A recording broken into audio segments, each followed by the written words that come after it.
All right, got Malaysian Doll in the building. Appreciate you for coming through. Shout out to you always. So to start off, just like talk a little bit about your upbringing, like where you from and like how you kind of got your start in the music. Um, so my name is Malaysia. I'm from Washington D.C. Southeast. Um, I started doing music because of my mother. She always did music. When I was growing up, she was the rapper in the family, and then she just stopped, and then I just took on after that. So she was a rapper, like she was like, Like she was, like how your family gatherings, they come around, they do ciphers and they rap and stuff. She was one of the ones that was rapping. She published books. She was like always writing. So it was like always there. so you saw her doing it and it kind of like gave you Yeah, that inspiration. motivated me to start rapping. So who was outside of your mom? Who was like some of your influences, like growing up, hip hop wise? So when I started rapping, I really liked Nicki Minaj. Like Nicki Minaj is the only influence far as like female rappers that I could say like inspired me. As far as like growing up with music around you? I know you said your mom did music. Was it like any other like musical influences that you had like in your family growing up? So I like if I make it with the music, I would be the first one out of my family, like as far as with the music to make it. How is your mom like? How supportive has she been like with your musical journey? She's very supportive. She told me to keep going because she know, like, she be like, some of the stuff you rapping about, I can't do it no more. I can't talk about that type of stuff. But she's like passing me the torch. How does it feel, having that type of support from your mom? It feels amazing knowing that she willing to support it and don't like some mothers be like, oh, it's competition. Like some mothers be hating on their daughters and stuff, but my mother, she genuinely support me and love me. That's what's up.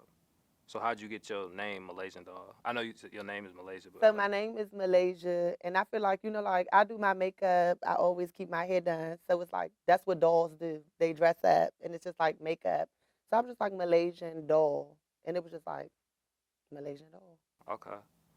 So how does like being from DC? How do you feel like DC, Southeast DC specifically, inspired you like as an artist?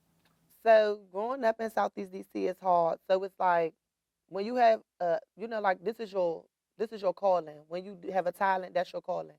So you just never give up on that. And I feel like when you grow up somewhere where talent is not really looked at in that manner, it makes you want to go harder and to see like I don't know, it's different. So it just makes you want to go harder and strive for success to show them that someone can come from Washington D.C. Southeast and make it. How does it feel like representing, Southeast DC, especially like with the music? So it feels good because I don't sound like no other, bitch that rap in the city. So it's like it's amazing. At what point did you like decide you want to like start taking rap serious? I want to say like 3 years ago when I dropped my hit song Ghetto Bitch. When I dropped Ghetto Bitch, that's when it was like, oh, she can rap. That's when I started to get all of these TikTok notifications from all of these people from all over the world. So it was just like once I seen that, it was like, okay, that was the stepping stone. Like, oh, bitch, you can rap, keep it going. So I'm gonna say like 3 years ago, I started to take it serious, and then now it's just like foot on next. So it's like you always knew like you could rap, but like you said, like once you dropped, Ghetto Bitch, that's when you started like getting all type of like praise from people. How did that make you feel? So that made me feel amazing because I dropped it just, playing and just seeing where it can go. But when I got that reaction, it was just like, oh, yeah, you got to keep going. So it just felt amazing to know that thousands of people that don't even know me, love my music and love what I'm saying. And it's just, that's a vibe. So you performing tonight. Yes. How did it feel your first time performing and like looking back, where you are at now? What's the difference you would say like in your stage presence from when you started to today? So when I first started, I was, nervous. I was scared.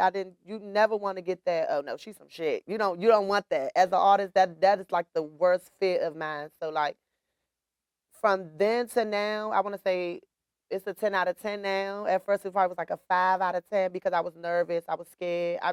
Now I'm more confident. Like, I call myself the baddest doll in the city. So it's like you have to live up to that. You have to really apply that pressure. So it's like now it's a 10 out of 10. So what's like your stage scene? Like, you got like people on stage with you, or you by yourself? So I don't do dances. I don't have nobody on stage with me. If I call you on stage, it's because it's like, okay, I'm tired of rapping. I want you to come up there and shake some ass. But far as like having dances and stuff, I don't have dancers with me, so I'm up there by myself just rapping. But I'm about to start having dances because I got some new stuff coming out. To where those gonna have to need some choreo.